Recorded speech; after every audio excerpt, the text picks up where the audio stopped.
hidup jemaat.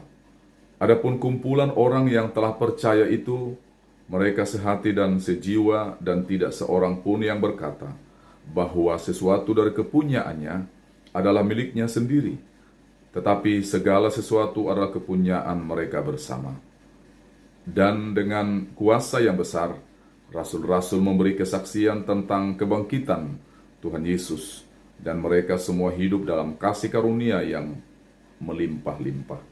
Sebab tidak ada seorang pun yang berkekurangan di antara mereka, karena semua orang yang mempunyai tanah atau rumah menjual kepunyaannya itu, dan hasil penjualannya itu mereka bawa, dan mereka letakkan di depan kaki rasul-rasul, lalu dibagi-bagikan kepada setiap orang sesuai dengan keperluannya. Saudara yang terkasih dalam nama Tuhan kita Yesus Kristus, sebuah cerita Fransiskus dari Assisi hidup sekitar abad ke-15 di Italia. Ia adalah putra sulung pedagang yang kaya raya, tapi memiliki hati yang mau berbagi. Pada suatu hari, ia sedang berjalan-jalan dengan naik kuda dan mengenakan pakaian yang merah. Dan pakaian itu sangat mewah. Ia mengulurkan tangannya untuk memberikan uang kepada para pengemis kusta di pinggir jalan. Dengan rasa takut-takut, pengemis itu menerima pemberian Fransiskus. Di rumah ia berpikir, mengapa pengemis itu takut? Ia menduga karena perbedaan tingkat status sosial di antara dirinya dan pengemis itu. Saudara yang terkasih, keesokan harinya, Fransiskus kembali menjumpai pengemis itu. Saat ia melihat mereka, ia segera turun dari kudanya dan membuka jubahnya yang sangat mewah dan mahal itu, serta mengenakannya pada tubuh salah satu pengemis itu. Kemudian ia minta pakaian kumuh yang dimiliki pengemis itu untuk dipakai dirinya. Sejak saat itulah pengemis itu mau bersahabat dengan Fransiskus. Mereka tahu bahwa Fransiskus benar-benar mengasihi mereka dengan tulus. Saudara yang terkasih, ada beberapa pertanyaan yang ingin saya tanyakan bagi saudara-saudara sekalian. Yang pertama, apakah bentuk kesaksian yang dapat saudara lihat dari kehidupan jemaat mula-mula? Yang kedua, mengapa mereka mau berbagi harta dengan orang lain? Yang ketiga, seberapa banyak saudara telah rela berbagi buat orang lain? Saudara yang terkasih, hari Pentakosta adalah suatu momentum terbentuknya gereja. Roh Kudus membangkitkan semangat untuk hidup rukun dalam terang Kristus. Hati mereka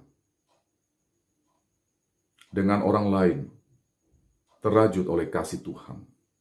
Mereka mengalami persekutuan yang erat, sehati, sejiwa, dan sepikir. Sehati sejiwa merupakan dasar bagi terciptanya kesadaran bahwa apa yang ada di dunia ini diciptakan untuk semua. Oleh karena itu mereka menghayati tidak ada milik pribadi, semuanya milik Tuhan. Saudara yang terkasih dalam nama Tuhan kita Yesus Kristus, biarlah kasih itu terus tumbuh di dalam hati kita. Hati kita yang senantiasa mengasihi sesama, bukan dengan kata-kata, tetapi dengan perbuatan yang terus mengalir di dalam kehidupan kita. Mari kita memulai dengan melakukan sesuatu yang sederhana.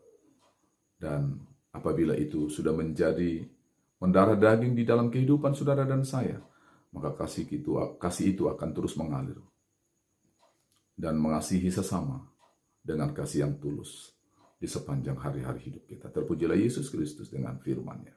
Amin. Mari kita bersatu di dalam doa.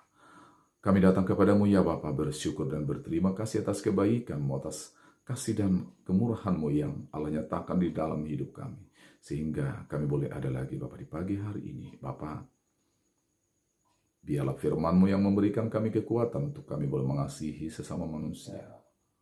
Kasih itu tulus dari hati kami, yang lahir karena Kristus telah terlebih dahulu mengasihi kami.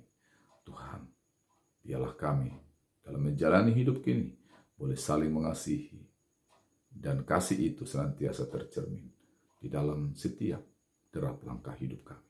Bapa, biarlah kami senantiasa diberkati oleh Tuhan, yang sakit disembuhkan, yang lemah dikuatkan oleh Tuhan, dan biarlah kami boleh menyambut hari ini dengan penuh sukacita, oleh karena Kristus menuntun langkah hidup kami. Inilah kan Bapa, di dalam nama Yesus kami sambut hari ini dengan penuh sukacita. Amin. Bapak Ibu Saudara yang terkasih, demikian firman Tuhan yang singkat dan sederhana ini yang dapat hamba taburkan di tengah-tengah kehidupan saudara-saudara sekalian. Kiranya Tuhan Yesus memberkati kehidupan saudara-saudara. Tetap yakin dan percaya bahwa Tuhan memberikan kita semua kekuatan untuk menjalani hidup di hari ini.